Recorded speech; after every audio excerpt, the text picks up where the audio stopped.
Hi, I'm Davy. I'm awesome. And welcome to Davy's Awesome Wrestling, where I review wrestling-related things, all from the perspective of a fan, not an insider. This week I'm reviewing a documentary that came out last year in 2023. It was made by WWE Studios, Campfire Studios, with Mad Rose Productions, Haddison Productions, and MP Motion Pictures. And it was directed by Alex Perry. The documentary, Angle. About Kurt Angle. I will say more than half of this documentary was about him winning the Olympic gold medal. Starting from when he was a kid, growing up with his brothers and his dad, they were all competitive, they were all very into sports. Kurt Angle talked about his number one sport at the time was football. His first dream was to be a football player, and talking about how his dad was his coach until he got into high school and he was like, okay, now you need real coaches.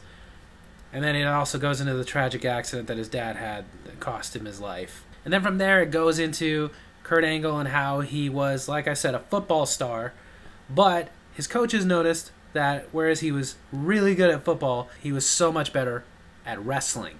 So them encouraging him to put more into his wrestling, he did, and it just turned out he was phenomenal. Even going into how, even though he was kind of short for a heavyweight, he was still extremely good. Even all the way up into him winning the NCAA championship in college. And from there, getting ready for the Olympics. And to get ready for the Olympics, he went to a training camp hosted by Dave Schultz, who was also an Olympic wrestler, who loved wrestling, had his own camp, and Dave Schultz became his mentor. But then tragically, before the Olympics, it goes into how Dave Schultz was murdered by an acquaintance. And how Kurt Angle didn't want to continue in the same camp that Dave Schultz had started, because at that point he felt like the money being poured into it was blood money. But Dave Schultz's wife started another one, and the first person she called to join that new training camp was Kurt Angle. But then talking about it in one of his competitions before getting in the Olympics in a match, Kurt Angle, for the very first time, broke his neck. And how there was the struggle of that, like, should he keep wrestling with that broken neck? Does he need to stop? Does he need to get surgery first? Will he be able to compete in the 96 Olympics, or will he have to wait 4 years for the Olympics after that? And how, after going through doctor after doctor, going to ones that specialize in athletes, they found ways to protect him enough and not only qualify for the Olympics, but go into the Olympics before getting neck surgery. Of course, from there it goes into him finally getting to the Olympics, still with a broken neck, but getting through each opponent until he finally faced off with the Iranian champion. And that's usually where people stop, because apparently in Iran, that's like their biggest sport is wrestling. But went into the details of how he was able to overcome him and become the Olympic gold medalist that we all know he is. I'd explain it to you, but even as it was being explained to me, I didn't really understand it. I don't understand that kind of wrestling. I don't understand how people get points. I don't understand how people win, except the pin part. Now, this was the first more than half of the documentary, which, if you're a wrestling fan who likes Kurt Angle, it's kind of interesting. You're hearing about somebody who likes past and their journey. But other than that, if you're not into that kind of wrestling, you're not really into Olympics, you're not a big sports guy, it does get a little bit boring, because you're like, I don't care about this. But from there, of course, with Kurt Angle, it was like, now what? Which is a very common thing with Olympic athletes. They train, they go to the Olympics, they compete, and even if they win gold medals, afterwards it's like, now what? Because it doesn't exactly set you up for a future. But I thought it was interesting that they showed an interview of him right after he had gotten out of the Olympics, and somebody asking, what if you were offered a deal by Vince McMahon to join the WWF at the time? And he said he wouldn't do it. He's a real wrestler. But that changed. He said he started watching wrestling, started seeing what these people were doing, and realizing, like, wow, these are real athletes. So when WWE did finally come a call in and asking, would you like to join, he took the opportunity. Now, he was not the first Olympian to go into the WWE. In fact, it happened several times. However, most of them didn't work out because they couldn't put aside their own egos. That ego of, like, he had for a moment of, well, I do real sports. He was able to set his aside enough to learn, to adapt, and to come up with a character. A character that at first we all hated and loved to hate. This was during the Three Eyes era Kurt Angle. The intensity, the integrity, intelligence, where we all looked at him like, you're a dork. But you know what? It worked out for him as he got really popular as a heel.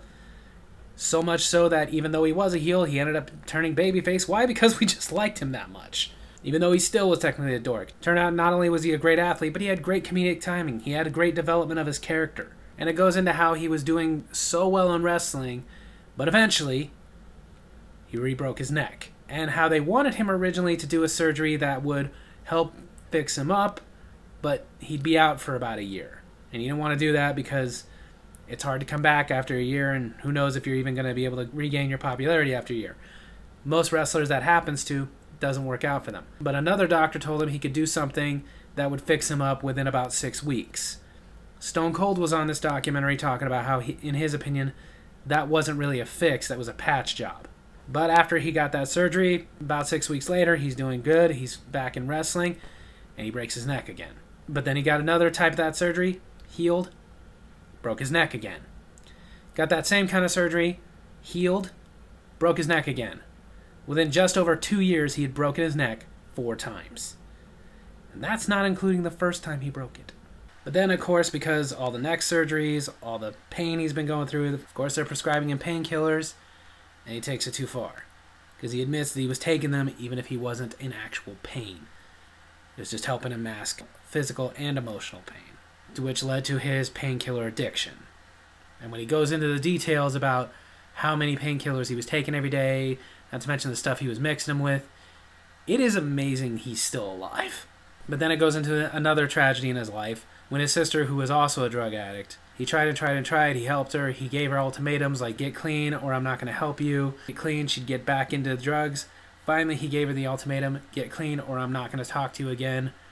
She didn't get clean, he didn't talk to her again, and 8 months later, she died. Which you could see in the documentary, he was really struggling to get this story out. It obviously still weighs very heavy on him. Whereas some people, their sister dying of a drug overdose might help them get clean, it didn't. It made his worse. So much so that they were noticing this at WWE, that his painkiller addiction was getting out of control, wanted him to get help, but instead he left.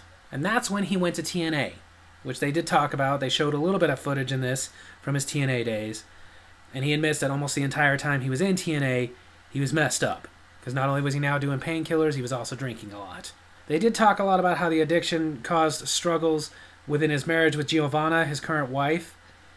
But kind of like the Ric Flair documentary they put out last year, they didn't talk at all about his other marriage. They completely acted like he was never married to Karen Angle. They basically made it seem like he married Giovanna much sooner than he did. They got married in 2012, which by that point he had been in TNA for several years. They made it seem like they got married while he was still in WWE.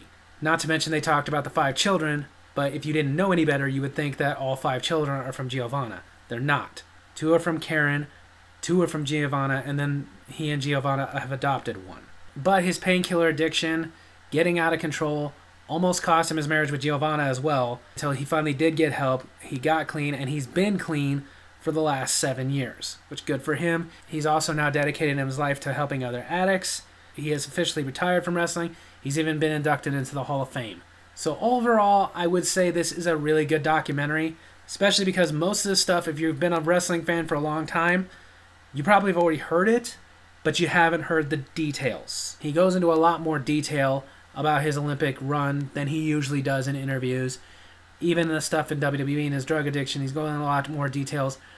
Only thing I felt it was missing was in his drug addiction talking about how that did lead to the end of his first marriage with Karen Angle, who is now Karen Jarrett. And I don't get why they keep leaving that out in these documentaries. Like, the kind of person who's going to watch this more than likely knows about Kurt Angle and more than likely already knows about his other marriage. So I don't know. I don't get why ignore it. I don't know if it was the legalese, like Karen Jarrett said no to being in this. Somehow I doubt it. I feel like she's the kind that would have had no problem going on there and talking. Maybe he didn't want her in there. Maybe he wants people who wouldn't know any better to think that the only woman he's ever been married to is Giovanna. They also didn't talk at all about his very toxic relationship with Raka Khan.